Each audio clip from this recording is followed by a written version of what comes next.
Sino ba naman ang mga hindi kinikilig sa mga love team sa TV, pati na sa mga pelikula? Ngayon may ilan na rin yan sa internet. Mga hindi nahihiyang ipangalandakan ang kanilang pag-iibigan na sinusubaybayan naman ng marami online. Pusong bato lang daw ang hindi kikiligin sa video post na ito sa YouTube. Ang A Filipino Love Story, compilation video kung papaano niligawan ni lalaki si babae. Wow, talagang may in love talaga sa'yo kahit sinong girl sa mga ginawa mo at ginagawa mo pa. Keep it up. Ito ang true story, hindi kopya sa ibang YouTube film. Love, J-Vel. Ang kanilang love team, hindi virtual, true to life.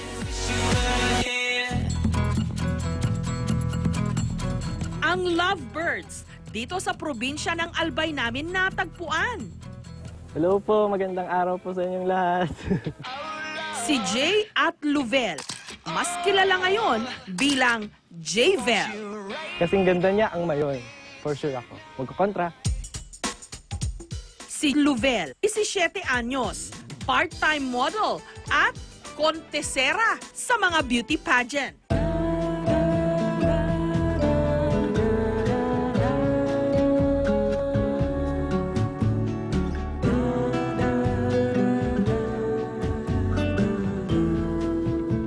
Sa isang fashion show siya unang nakita ng 24 anyos na si Jay. At mula raw nung nasilayan ni Jay si Luvel, hindi na siya nakatulog, kakaisip sa kanya. Kasi pagising ko, sabi ko, Luvel. Tapos di ako nakakatulog talaga. Hindi ako nakakatulog. Dahil wala pa raw siyang lakas ng loob nung una, ini-stalk ni Jay ang Facebook account ni Luvel hanggang sa nagtagpong muli ang kanilang landas. At sa pagkakataong yon, hindi na raw pinalampas ni Jay ang pagkakataon. Agad niyang kinuha ang cellphone number ni Luvel. Yung actually po, nung first meeting po namin, hindi po talaga ako physical na attract sa kanya. Yung feeling na parang tagal mo nang kilala yung tao. Parang soulmates ba? Sinubukan niya raw i-text si Luvel, pero hindi ito nag-reply. Kaya ini-level up ni Jay ang panliligaw. Gumawa siya ng parody ng Call Me Maybe music video at saka ipinost ito online. Kaya gumawa ko ng video para mapansin niya lang ako. Ayun, buti naman napansin niya. Mga 1 to 2 days yata. Hindi siya takot na ipakita sa akin kung sino talaga siya kasi sobrang kulit dun sa video talaga. At mukhang effective. Tumalab dahil makalipas ang isang buwan, sinagot ni Luvel si Jay. Dala ng sobrang tuwa, nag-post muli si Jay ng video sa YouTube bilang sorpresa kay Luvel.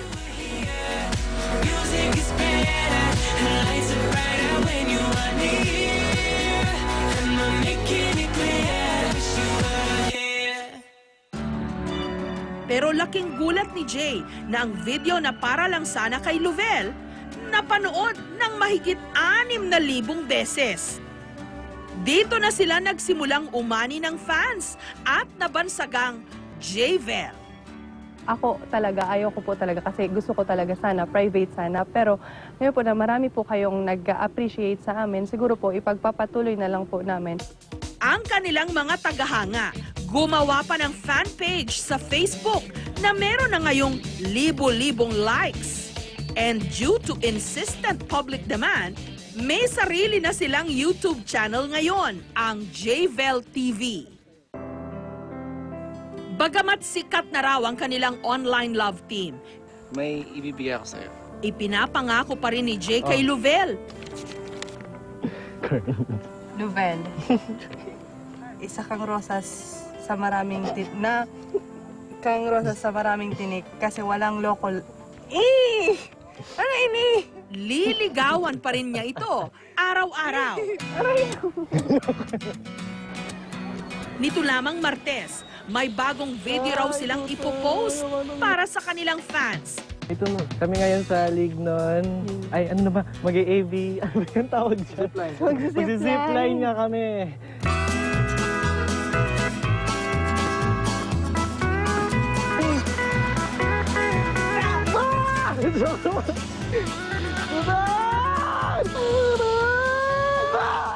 Okay, ito na yung ATV. Sunod na Ano na kami? nag-ATV o all-terrain vehicle. Isa pa. Mag-drive na siya. Aray ko. Aray! Yan. Super nag-enjoy po kami dalawa. Sa peryahan naman dinala ni Jay si Luvel. Niyaya niya si Luvel sa horror train. Bakit? One shot lang, isa lang. First and last. O sige, bahala ka. Basta mabuhasok ka. Matapos ang ilang minutong pilitan, Hindi mo yan. Hindi lang.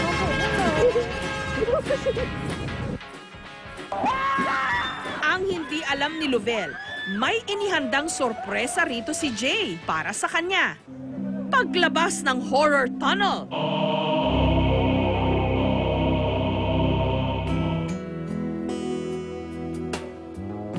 Di ba sabi ko araw-araw kitang ligawan? Kasi mahal na mahal nga ako.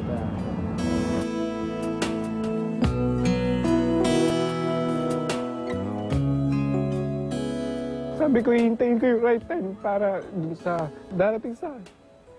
Kasi nakarama nga ako sa ginawa ko. Nagsisi. Tapos ngayon, dumating siya.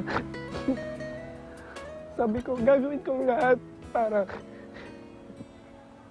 hindi na mawala sa akin ulit.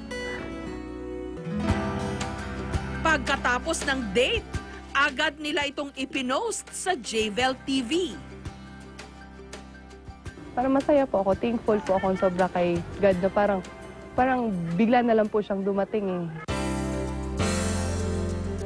Ito na nga ba ang bagong trend ngayon? Ang dating mga pribadong relasyon para ng reality show na sinusubaybayan sa internet. Ang mga kapampangan sweethearts naman na sina Jeric at Aria.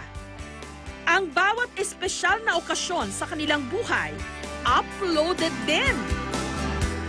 Sa videong ito, makikita kung paano sinorpresa ni Jeric ang kanyang girlfriend na si Aria sa kanilang first anniversary. Nakadikit sa kotse ang banner na Happy Anniversary. Sa sketchpad naman nakasulat ang nais ipahayag ni Jeric kay Aria.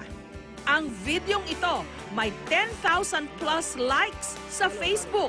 Gulat na gulat po ako as in. Di ko po expect kasi nga po sabi na, di ba, gagawa po sila ng project. Tapos ngayon pala, may surprise po pala siya sa akin. Nagsimula ako mag-prepare 2 months before October talaga. Nag-isip talaga ng mga concept, pati yung weather, tinignan ko talaga. Kasi bumabagyo ata nun po eh. Inabot daw ng 7 buwan ang ligawang naganap kina Jeric at Aria. Mula raw nung sinagot ni Aria si Jeric, samot-saring mga sorpresa ang ginawa ng binata sa kanya. Gaya na lamang ng ginawang ito ni Jeric nung Valentine's Day. Ang pagmamahal ko po kasi sa kanya eh, hindi po ma-explain as in, kulang yung words para masabi ko yung nararamdaman ko para sa kanya.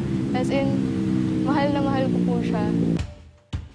Gagawin ko yung mga yung mga gusto niya, yung napapasaya sa kanya. Kasi tuwing nakikita ko na masaya siya, masaya din ako. Ang kanilang pagmamahalan, may sarili na ring Facebook page. Pero may ilan na hindi pabor sa ganitong pagbo-broadcast o pagsha-shoutout ng pagmamahalan. Minsan, di ba, parang nakaka-irritate for some people. But then, minsan naman, parang we have no right din to judge. Parang pangit pag masyadong pinapublicize. Kung ano man yung meron sa amin, dapat nakikita na lang. Hindi na sinasadyang parang ganun. Mas mahirap kapag gusto na ng isa o ng pareho na kumalas o tapusin ang kanilang relasyon dahil sa mga valid na rason, parang hirap silang gawin dahil may mga sumusubaybay sa kanila. Katulad na lamang ng nangyari sa 19 anyos na si Hazel. Dahil daw sa excitement at lubos na kaligayahan niya sa relasyon nila ng kanyang boyfriend noon, bawat kibot nilang magkasintahan, ina-update sa Facebook. Kaya naman nagtaka ang kanyang boyfriend. Nung isang araw, hindi na siya nag-post ng anumang update tungkol sa kanilang relasyon. Yun pala, si Hazel may ibang natipuhan. nakakapangsisi kasi hindi siya worth it nga para lang sa Facebook yung start ng reason ba't mas magiging komplikado yung relasyon nyo. Iba ang pakiramdam na ipinagmamalaki sa buong mundo ang isang pag-iibigan.